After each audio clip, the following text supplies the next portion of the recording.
Hello, Balmoral Hall. It's Joy Loewen, and for those who don't know, I will introduce myself first as a member of Balmoral Hall's parent alumni community.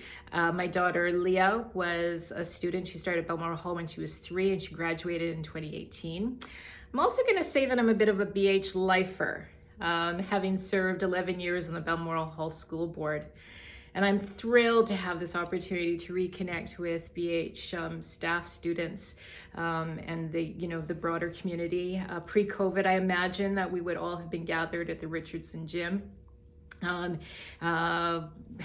Now it's still COVID, so I'm joining you from my office here in the at the National Security Institute, located in the heart of Winnipeg's Exchange District, and located on Treaty 1 territory, land of the Anishinaabe, Cree, Dakota, and the homeland of the Métis.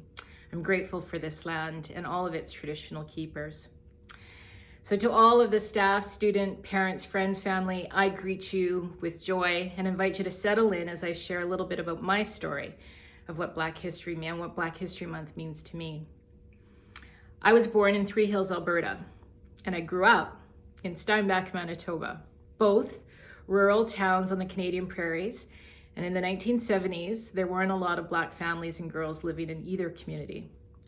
I like to think I was the first Black girl born in the Three Hills Hospital. Don't know for a fact, but I can tell you for a fact that I was the first Black girl to go to school at Southwood, school in Steinbach. I remember my first day of grade 1. Mrs. Smith was my teacher. She was tall with short blonde hair and a beautiful smile. I loved her on the first sight. My first recess, a friendly and curious group of girls gathered around me, as you do with the new kid. And I remember one girl in particular, she took my hand and she rubbed the top like this with her thumb. She said, "It doesn't rub off." No, I would have said, it sure doesn't. And off we would have ran and played. And I remember lots of playtime in front of the Southwood School building. Loved skipping rope, playing tag, just didn't want to do anything with hand-eye coordination. No matter how much my brother Dan would try and teach me, it didn't stick. Speaking of brothers, I have 4 of them. I'm sandwiched right in the middle. My eldest brother Richard grew up in the Bahamas. And my 3 brothers, Dan, David, and Mark, grew up with me in Steinbach. Needless to say, between my brothers and my schoolmates, I didn't see a lot of girls that looked like me in my childhood and adolescent years. And for the most part, no big deal. I loved everyone, and I was a pretty social, happy-go-lucky kid. Perfectly honest, sort of liked being the only sister. Because I didn't see myself reflected in the community around me, though, I lived for a 1970s TV series called Good Times. I don't expect many of you, if any of you, to know it, so I'll quickly describe it. Good Times was a TV sitcom, like I say, a half-hour sitcom about the life of a Black family. A mom, a dad, 3 kids, JJ, Thelma, Michael. And they lived in an apartment in the projects in Chicago. And so while the location of where they were living was very different than where I was, I could relate to them. And for the first time in my life, and I would have been about 9 or 10, I saw a reflection of myself in Thelma, the middle sister, the middle child, the only sister. She was bossy, take action, high-spirited, and she was surrounded by a family who loved her and who were seeking better things. It was only recently I realized why Good Times was must-see TV for me. I wanted to see, know, and be around someone who I could relate to because quite simply, they looked like me. Yes, Thelma was a fictional on-screen character, but because she had hair like mine and the same color skin and a similar family structure, I could connect to her and ultimately not feel odd or alone. That sense of connection was profound, and on a subconscious level, it was something that I was desperately hungry for.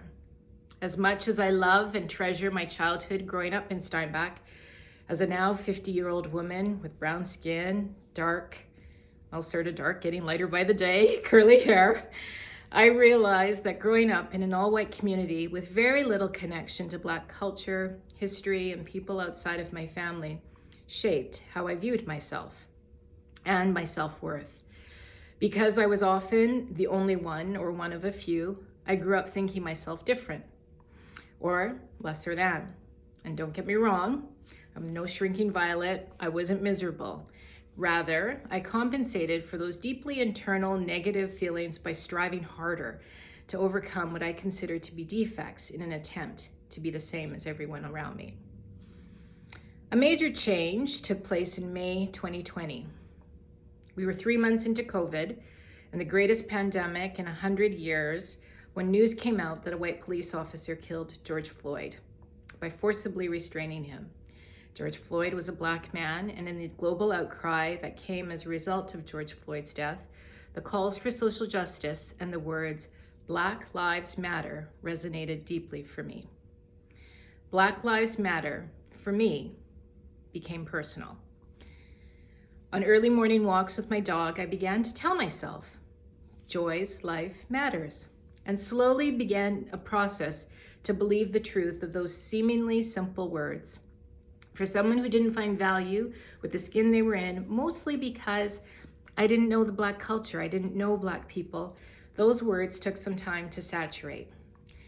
A day after a rally held in Winnipeg in June 2020, my daughter was wearing a t-shirt and it said Black and Proud.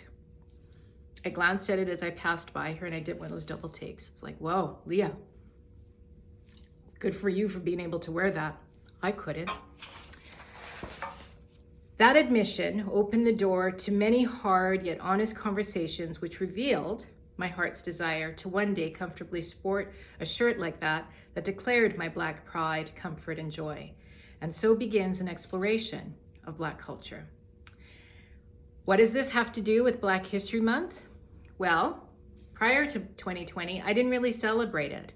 But now, in my journey to embrace the skin I'm in and discover my cultural identity, Black History Month has become an important time for me to reflect on what it means to be Black and set intentions for what I want to commit to beyond February. Reflection for me comes in a few different ways. I start each day with a 5-minute series of positive statements designed for repeated listening and reprogramming of my non-conscious mind to combat negative oppressive thinking. And I also end each day by spending at least 15 minutes reading or listening to something about the Black, related to the Black experience. It could be either historical or present day. So this too runs the gamut. In the first 10 days of this month, I've listened to the Black National Anthem. I pretty much have that on repeat. It's the Lift Every Voice and Sing song. I've read poetry by Maya Angelou. I'm currently ripping through Shonda Rhimes' Year of Saying Yes book. And having recently listened to an interview with Austin Channing Brown, I look forward to reading her book, I'm Still Here, Black Dignity in a World Made for Whiteness. I'm recording this presentation on February 10th, hours before tuning in to see a sneak preview of The Porter, a brand new CBC television series shot right here in Winnipeg last summer, which tells the story of a group of railway workers who joined together to give birth to the world's first Black union. Oftentimes when I'm reading, watching, or listening to something, I'll shake my head and say, I never knew that. And these personal exercises empowers me in ways to accept and embrace the skin I'm in and find self-worth in ways I never could have imagined. Last week, for the first time ever, someone wished me Happy Black History Month. The recognition and value that came from someone seeing me and my culture worthy of celebration touched my heart and moved me to tears. Celebrating Black History Month provides an opportunity to highlight Black experiences and honor the many achievements and contributions made by Black history. So my wish is a simple one. Appreciating the glorious diversity that's found in all of in the Balmoral Hall community, I want to encourage you to celebrate Black History Month in a way that feels appropriate for you. There is much to discover as you listen to Black voices, music, art, dance. Support Black-owned businesses, donate time, money, resources to Black-led organizations, and let them know they matter. I'll end by wishing all of you Happy Black History Month. Let's continue to be curious about each other and celebrate our unique differences to ensure all people see themselves and their cultures reflected in our communal effort to build healthy, peaceable, fun-loving, and caring communities. Bless you all.